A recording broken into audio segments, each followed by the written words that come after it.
How do we choose the journal? That's the question we're going to ask ourselves now. How do we choose the right journal? So there's this DHET process where we get subsidy. Government subsidy for the number of publications we produce.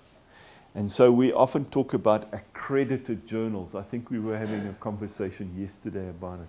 So those who don't know what we were talking about, the DHET, Higher Education and Training, gives you a list. There's I don't know, many thousands of journals on that, many thousands.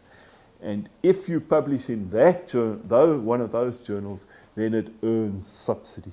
So that's maybe a good place to start choosing your journals. Although there are very, very, very good journals out there that aren't on that list.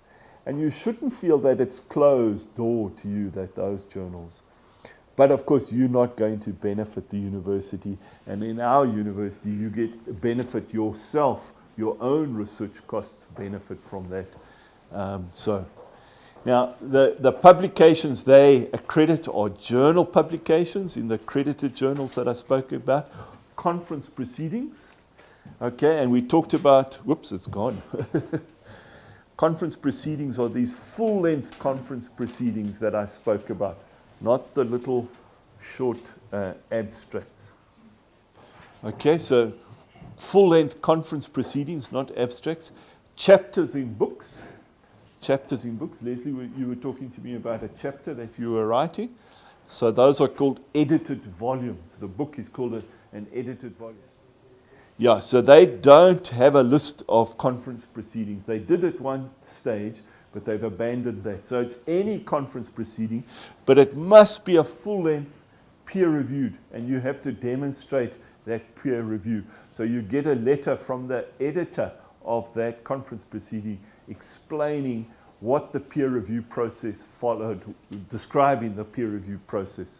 So you've got to say it was a double-blind peer review process or a single-blind peer review process, etc., etc. But yes, and the conference proceedings carry subsidy as a result thereof. Okay? So good. Chapters in books, and then books. Books are monographs, long, sustained argument about your research. I guess in the room here, it's not really the tradition to write books. It's different, other disciplines. Okay, so those are things that you should look out for in the South African system. The South African system rewards you for that. But the key test is always, has it been peer reviewed?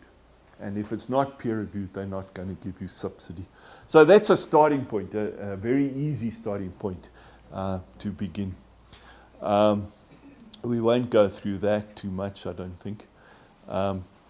Other important matters to consider when choosing.